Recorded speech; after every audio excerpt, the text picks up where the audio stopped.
북한 어선 귀순과 관련해 군 당국의 발표가 오락가락입니다. 사안을 축소하고 은폐하려 했다는 의혹도 일고 있습니다. 관련해 해경과 국방부 또 합참 발표가 오락가락하면서 논란이 일고 있습니다. 그런가 하면 제1야당 대표의 외국인 노동자 임금 관련 발언도 파장을 일으켰습니다. 청년 정치인의 눈으로 정치권을 들여다보는 더 청년 정치, 이번 주 문제의 정치 장면들 짚어보겠습니다. 고은영 제주녹색당 운영위원장 그리고 시사평론가인 장혜찬 서던포스트 정책실장과 함께합니다. 어서 오십시오. 안녕하세요. 안녕하세요. 자, 첫 번째 장면부터 보고 시작하죠. 네, 책임의 범위, 정경두 국방부 장관이 사과하고 있는 장면입니다. 이번 북한 목선의 귀순 관련된 상황인 것 같은데요. 장혜찬 실장이 골라오셨죠? 네, 제가 이 장면 고른 이유는 정경두 국방부 장관이 사과하면서 책임져야 할 관련자 엄중 문책하겠다는 말을 했습니다. 예. 결론부터 말씀드리면 엄중 문책해야 될 책임 관련자는 다름 아니라 정경두 국방부 장관이다. 네. 이런 말씀을 좀 드리고 싶고요. 네. 언제까지 이 책임의 탓을 아래로 미룰 것인가. 왜냐하면 오늘 보도된 내용까지만 봤을 때 15일 당시에 우리 해경은 매우 빠르게 보고를 했습니다. 예. 6시 50분에 신고를 접수하고 그로부터 19분이 지난 7시 9분경에 청와대 국정상황실을 포함해서 총리실, 국정원, 그리고 국방부 산하의 합참이나 해군 작전사령부에도 이러한 내용, 삼척항 방파제까지 북한 주민들을 태운 배가 왔다는 내용을 다 보고를 올렸거든요. 예. 그럼에도 불구하고 이후 브리핑에서 국방부는 이해되지 않은 잘못된 내용들을 많이 말을 합니다. 우선은 방파제에 대해서 언급을 하지 않았고요. 당시에 우리 파도의 높이가 1.5m라고 해서 이 목선을 파악하기 힘들었다고 하는데 예. 해경의 최초 보고서를 보게 되면 파도의 높이가 0.5m로 나와 있습니다. 그리고 그날 기상청 보고서에는 파도의 높이가 0.2에서 0.5m, 바다가 매우 잔잔했다고 나와 있어요. 예. 그러니까 높은 파도 때문에 경계가 불가능했다는 국방부의 해명이 좀 틀린 것으로 보여지고 GPS가 있다는 것도 지금은 드러났지만 국방부 브리핑에서는 GPS가 없다고 말했습니다. 예. 이 GPS 여부가 왜 중요하냐? 우발적으로 표류한 어선인 건지 네. 아니면 정말 의도적으로 우리 대한민국을 GPS 좌표를 딱 찍어서 온 것인지가 매우 중요한 부분에도 그 부분에 있어서 오락가락하는 해명을 내놓았고요. 예. 20일 그러니까 어제까지 국방부는 해경의 보고 발표를 보지 못했다고 했는데 정말 우리 정부가 저는 이렇게 손발이 안 맞아도 문제이고 네. 아니면 내부적으로 뭔가 상부의 지시에 의해서 서로 다른 보고를 하겠다. 이래도 문제이고 어느 쪽으로도 문제이기 때문에 네. 이 부분은 다른 사람이 아니라 국방부 장관이 엄중히 책임져야 될 문제라는 의미에서 이 장면을 가져왔습니다. 자, 일단 그 은폐 의혹, 축소 의혹과 관련된 쟁점들을 짚어봐야 될 것 같습니다. 지금 뭐 상당 부분 얘기를 해주셨습니다만 15일 당일에 해경 보고서에 기입돼 있는 내용들을 파란색으로 지금 표시를 해놨는데요. 발견 장소는 삼척항 방파제라고 명기돼 있고요. 또 표류 여부에 대해서 표류를 하다가 자체적으로 수리를 한 후에 삼척항으로 입항했다고 되어 있습니다. 그리고 최초 신고자는 신고자라고 표현되어 있습니다만은 선원과 대화를 했다고 한 것으로 봐서는 이제 무트로 올라와서 우리 주민과 대화를 한 것으로 이렇게 추정이 되고요. 이 해경 보고서가 지금 장 실장 말씀대로 바로 당일에 십수분 내에 청와대 등으로 전파가 됐고 합참에도 전파가 된 것으로 청와대도 인정을 했습니다. 그리고 이후에 군 발표, 17일부터 있었던 군 발표에서는 방파제 얘기가 빠지고요. 삼척항 인근이라고 표현하고 표류하다가 조업 중이던 어선에 의해서 발견됐다고 그렇게 발표가 이루어졌기 때문에 군이 어떤 경계 책임을 좀 덜기 위해서 경계 실패 책임을 덜기 위해서 축소한 것이 아니냐는 그런 의혹이 있었습니다만 지금 그래픽에 보시면 해경 보도 자료가 표기되어 있죠. 청와대가 이렇게 밝혔습니다. 보고를 받은 즉시 해경에 보도 자료를 배포하라고 지시를 했다. 그리고 실제로 일정한 정도의 시간이 지난 뒤에 해경이 당일에 보도 자료를 배포했다. 오후 2시쯤이라고 합니다. 자, 이 정도 사안을 가지고 어떻게 판단할 것인가? 고 위원장은 어떻게 판단하십니까? 저는 뭐 축소 의혹이나 이런 것들도 있지만 예. 일단 정부의 무능을 짚고 싶습니다. 네.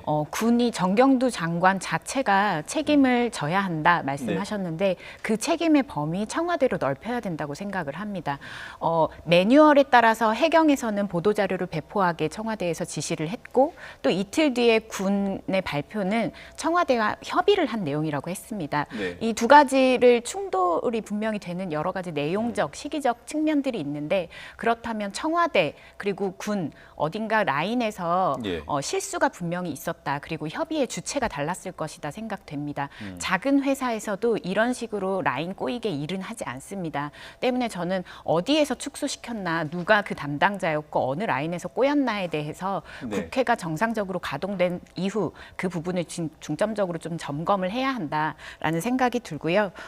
근데 그들을 좀 찾아내고 하는 데 있어서 지금 자유한국당이 굉장히 공세를 가하고 있지 않습니까? 네. 근데 자유한국당이 위주로 해서 그런 일들을 좀 찾아내고 라인을 점검을 하고 관계자들을 문책하는 데 있어서 힘을 쓰는 데는 까지는 좋지만 사실 어떻게 보면 자유한국당과 전통의식을 같이 하는 관료들이 나올 수도 있지 않나라는 생각을 합니다.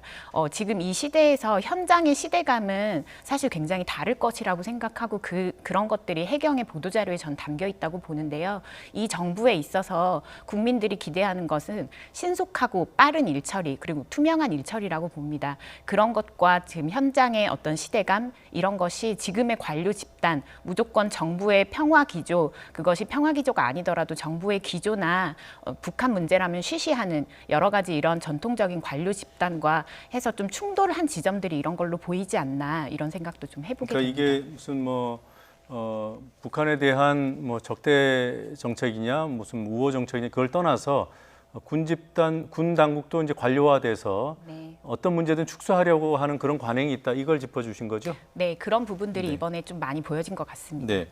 자, 두 분 생각이 비슷한 것 같아서요. 질문을 좀 달리하겠습니다. 지금 한국당에서는 이번 사안을 계기로 9.19 남북 군사 합의를 폐기해야 한다 이런 요구들을 하고 있는데요. 장 실장님은 이런 요구는 어떻게 보십니까? 글쎄요, 저는 이번 경제 실패나 이런 은폐 의혹 자체가 9.19 남북 군사 합의 때문만은 아니라고 봅니다. 예. 그러나 짚고 넘어가야 될 점은 분명한 것 같아요. 이 GPS 관련된 것도 왜 알리지 않았는가? 그리고 지속적으로 이 선박을 폐기했다고 했다가 나중에는 또 군에서는 보관하고 있다거나 네. 이런 식의 오류가 나는 것은 우리 군에서 자체적으로 국민들의 안전을 챙겨주기 위해서 명명백백한 사안 다 드러내는 것보다는 예. 뭔가 북한과의 마찰을 우려해서 최소한 이 사건을 최소화시키고 싶어하는 그런 욕구가 기저에 깔려 있는 것은 아닌가. 사실 그동안 북한이 북한 주민들의 탈북이나 기순 문제에 대해서 매우 민감하게 반응을 했었거든요. 예. 우리 국정원에서 주도했다고 알려진 이 북한 식당 여저공원들 기순 사태도 그렇고요. 그러한 전례가 있기 때문에 이번에도 혹시 이런 기순이 또 GPS까지 켜서 고의적으로 우리 대한민국 땅을 딱 찍고 찾아온 기순이라면 북한과의 마찰을 일으키게 할 우려가 있습니다. 그런 우려 때문에 뭔가 축소를 하고 최대한 이 부분을 덜 알리다 보니까 이렇게 국민 불신을 초래하게 된 것 같아요. 예. 저는 이게 군사 합의를 떠나서요. 국민들이 국방부의 발표를 못 믿는 지경이 됐잖아요. 예. 이건 평화 기조랑 아무 상관이 없는 거거든요, 사실은. 그렇죠. 네. 북한과 평화하고 대화하는 거랑 별개로 사건이 발생했을 때 국민들이 국방부가 말하면 저게 진실이구나 믿어야 되는 거잖아요. 저는 큰 엄청난 거짓이 있을 거라는 생각은 안 합니다. 개인적으로 음모론을 좋아하지도 않고. 그런데 자꾸 자잘한 부분에서 오류가 있다 보니까 처음에는 별거 아닌 것 같았는데 파면 팔수록 뭔가 이상한 거 아닌가? 예. 의심을 계속 들게 만들어요. 이런 부분에 대해서 그냥 명확한 문책이 있는 게 좋겠고 한국당도 이 부분을 군사 합의 그리고 대북 정책 이렇게까지 키우기보다는 국방부 차원에서 북한의 눈치 보기를 너무 많이 하는 것 아니냐. 이 정도 선에서 문제 제기를 하고 재발 방지 대책을 마련 촉구하는 게 올바른 태도 같습니다. 예. 한국당의 남북 군사 합의 폐기 요구에 대해서 어떻게 평가하시는지요?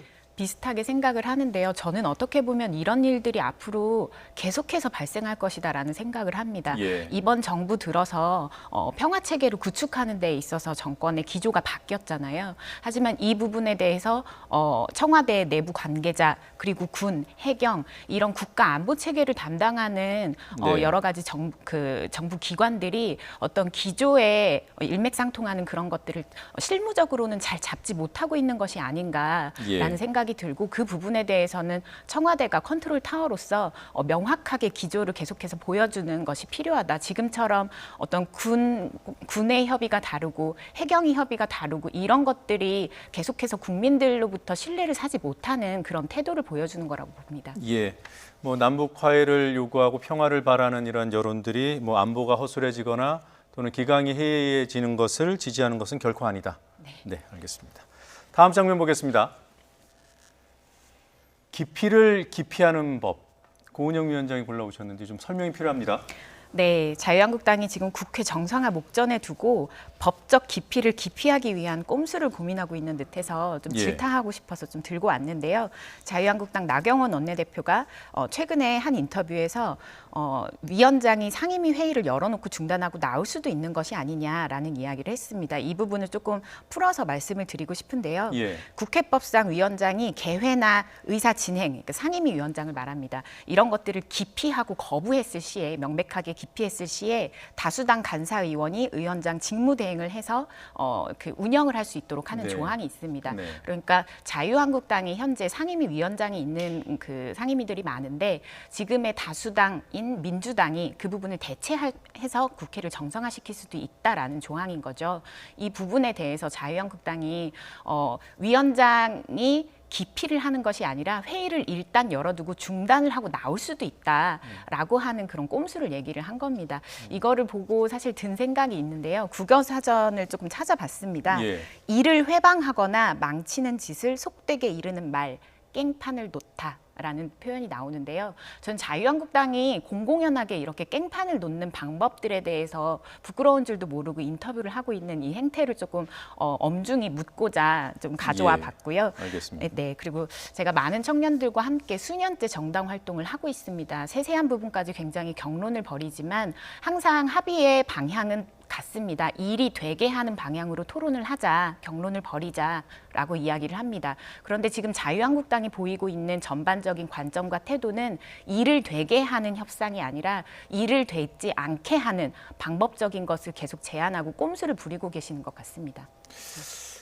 뭐 나경원 원내대표 말에 대해서 아주 호되게 지금 질타를 하셨는데 그냥 여야 공방 중에 나온 말일 수도 있을까요?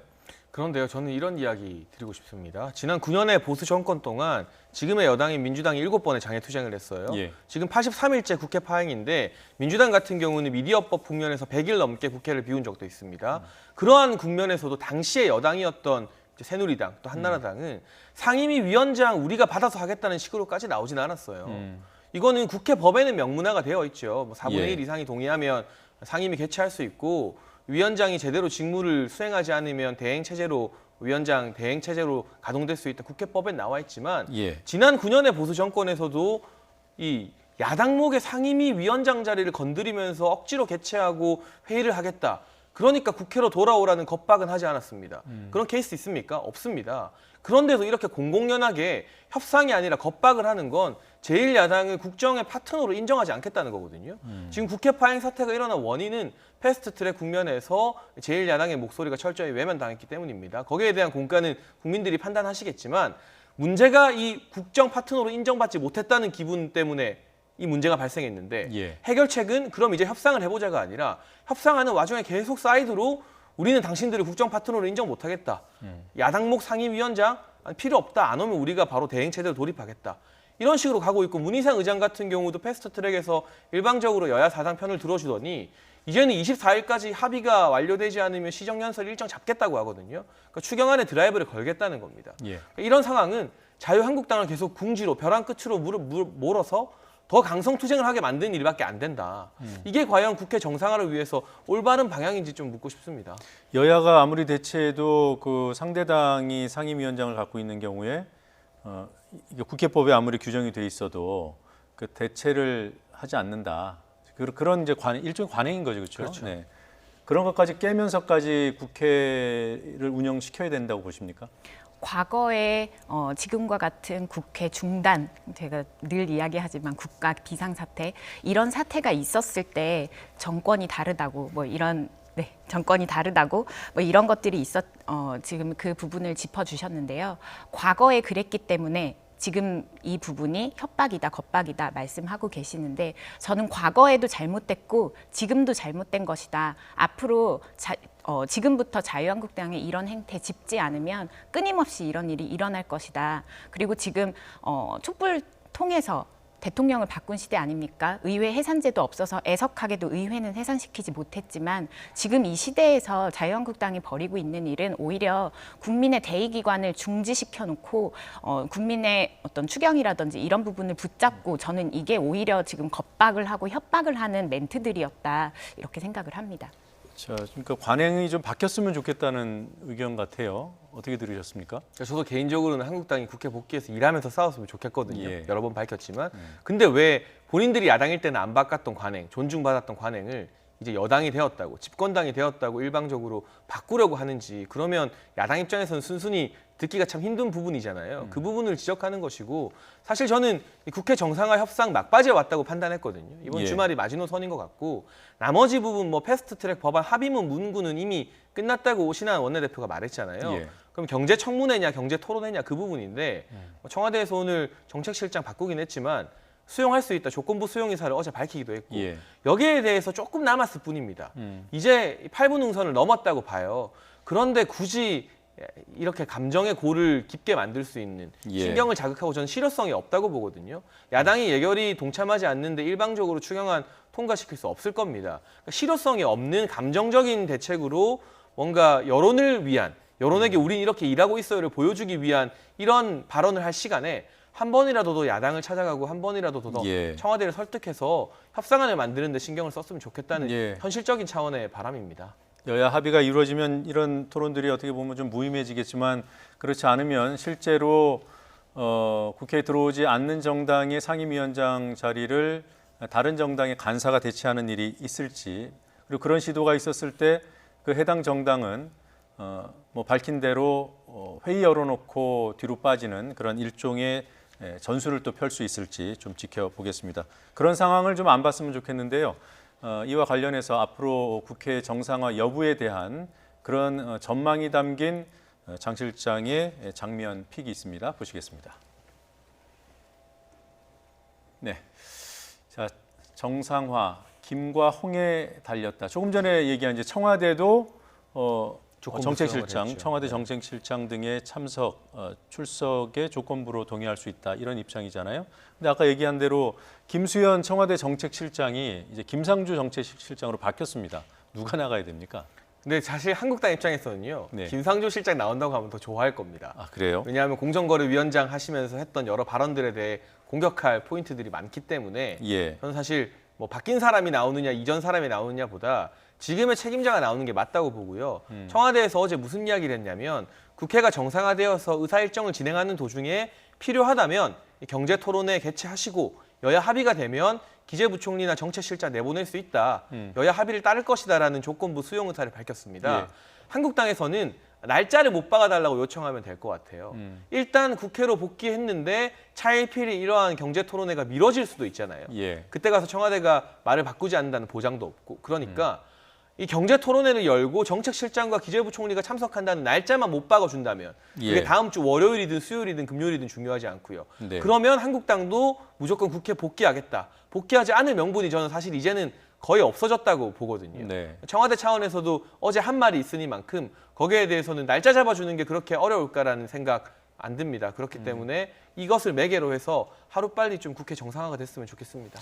네, 뭐 추경하고 지금 한국당이 사실상 연계를 하고 있기 때문에 뭐 추경 통과가 걸려 있는 문제이기 때문에 뭐 날짜를 만약 건다면 그 전후로 하겠죠. 네, 그런데 저는 한 가지 아쉬운 점은 네. 이인영 원내대표 같은 경우도 관훈 클럽 토론회에서요. 네. 경제 실패나 이런 부분에 대해서 낙인 찍기만 없으면 고려해보겠다고 했는데 이게 마치 이 청와대 당국자들 불러서 경제 토론회 열었는데 정부의 경제 정책에 대해서 비판하지 마라 이런 뜻으로 들리거든요.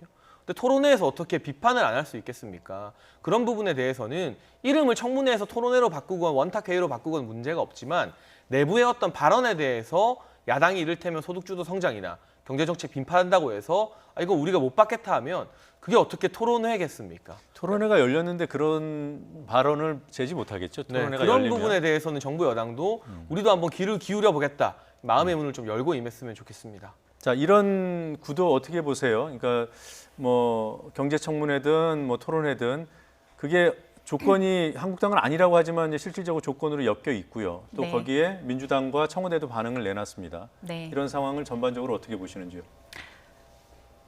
장 실장님처럼 말씀을 사실 드려야 한다고 생각을 했는데요. 제가 이번에 뉴스를 좀 정리하면서 그리고 방금 말씀하셨던 민주당의 입장 이런 것들을 보면서 사실상 자유한국당 면 세워주기인가 네. 효용이 없는 토론회가 아닐까라는 생각을 했습니다. 그래서 이런 말씀을 드리고 싶습니다. 제가 아까 이런 식의 국회 중단 이제는 더 이상 필요하지 않다고 말씀드렸는데요. 이번 토론회 저는 8분 응선 넘었다고 말씀하셨지만 절대 응할 필요 없는 일이라고 생각을 합니다. 이런 아주 나쁜 선례 더 이상 남길 수가 없다고 전 생각을 합니다. 촛불 예. 전과 후는 다릅니다. 그리고 그걸 지켜보는 국회를 지켜보는 국민들의 정치 의식 또한 높아졌습니다. 국민들은 사실 여기서 홍남기, 김수현이 왜 나와? 라고 생각을 하실 거라고 저는 생각을 합니다. 뭐 출구나 협상이나 이런 것보다 저는 자유한국당이 대승적 결단을 내려서 진지하게 사과 좀 하셨으면 좋겠습니다. 국회에 들어가서 예결산 심의 때 경제가 왜 이 모양 이 꼴이냐라고 그때 질타를 하셔야 하는 것이 맞고 지금 황교안 대표께서는 사실 국회의원이 아니시지 않습니까? 장애투쟁 사과하면서 한 번 더 도시는 게 더 낫다.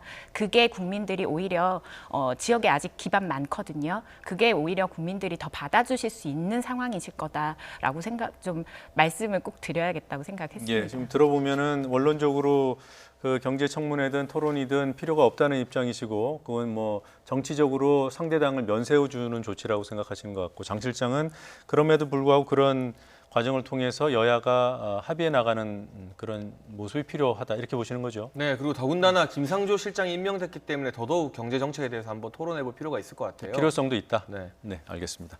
다음 장면으로 넘어가겠습니다. 어떤 침묵이라는 제목과 함께 홍영표 전 더불어민주당 원내대표 그리고 손혜원 의원, 아무래도 손혜원 의원이 탈당하던 시점의 상황인 것 같고요. 더불어민주당이 침묵하고 있는 상황을 짚어주고 계십니다. 장해찬 실장께서 가져오셨는데요. 어떤 내용인지 간단히 설명해 주시죠. 네, 저는 최근 검찰이 이 목포 투기 의혹으로 손혜원 의원을 기소한 부분에 대해서는 말하고 싶지 않습니다. 네. 각자 의견이 다르고 뭐 그게 보완 자료인지 아닌지 등은 재판에서 밝혀질 테니까요. 예. 그런데 그 문제로 탈당 기자회견을 할 때 초선 의원 탈당하는데 원내대표가 동행하는 사상 초유의 전례 없는 장면이 연출됐었거든요. 그리고 홍영표 원내대표, 당시 원내대표가 뭐라 말했냐면 지도부에서는 탈당을 강력하게 만류했다는 표현을 썼습니다. 그러면서까지 보내기 싫은데 어쩔 수 없이 보내는 그러한 장면을 연출하시고서는 이제 검찰의 기소 이후에서는 민주당에서 손혜원이라는 이름 세 글자가 마치 금지어가 된 것처럼 예. 특별한 언급도, 유감 표명도, 국민을 향한 사과도 없습니다. 이게 과연 정상적인 상황인가? 그리고 또 한 가지, 손혜원 의원은 당시에 저 기자회견에서요. 검찰 조사에서 0.001%라도 문제가 발생하면 그 즉시 국회의원직을 던지겠다 했는데 검찰 조사 결과에서는 문제가 나왔으니까 기소가 됐잖아요. 그런데 이번에는 재판을 보겠다고 합니다. 예. 아마 1심 결과가 본인 만족스럽지 않으면 3심까지 가겠다고 하시겠죠. 근데 그건 사실 모든 피의자의 권리이기 때문에 제가 거기에 대해서 시시비비를 따지고 싶지는 않은데 국회의원이 가지는 말의 무게감. 네. 그럴 것이었다면 당시에 왜 검찰 수사에서 뭐가 나오면 국회의원직 던지겠다고 하시는지 우리 유권자들이 뽑아주는 국회의원직이 그렇게 가볍게 입에 올릴 만한 것인지 그 부분에 대해서 질타를 하고 싶어서 이 장면을 뽑았습니다. 예. 자, 이런 시각에 대해서 고 위원장은 어떻게 생각하시는지요? 저도 동의하고요. 네. 제가 여러 가지 말씀을 해주셨는데 지난 1월 기자회견 때 이런 말씀을 하셨어요. 제 인생을 걸고 모든 것을 깨끗하게 밝히고 다시 제자리로 돌아오겠다라고 이야기를 하셨습니다. 이게 손 의원이요? 네. 그때 당시에 민주당의 원내대표와 함께 탈당 기자회견을 하면서 다시 돌아오겠다라는 이야기를 한 겁니다. 네.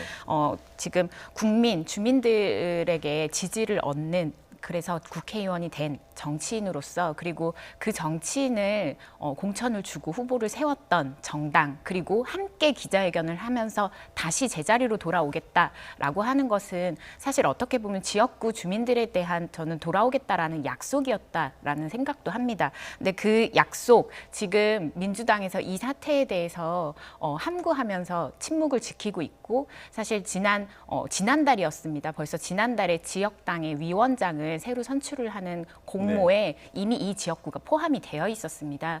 때문에 이런 약속들 1월에 했던 약속 지금 깡그리 무시하고 지역 주민들을 전혀 배려하지 않는 설명이 없는 책임 과정들을 보여주고 있는 것이 아닌가 생각이 들고 실제 지금 마포 지금 지역구입니다. 마포의 경우에 굉장히 젠트리피케이션이 심한 지역입니다. 예. 제 지인 같은 경우에도 얼마 전에 카페를 정리하면서 정치가 어디에 있느냐라고 물었습니다. 지역구분들이 지금의 민주당이 침묵을 지키고 손혜원 의원께서 계속해서 의원직을 던지겠다라고 이야기를 하는 것에 대해서 저는 극심한 분노와 배신감을 느끼고 계실 거라고 생각하고 이건 책임을 져야 하는 정치인 그리고 정당의 책임이 아니라는 것을 다시 짚고 싶습니다. 네, 이런 일에 의원직을 걸면 안 된다.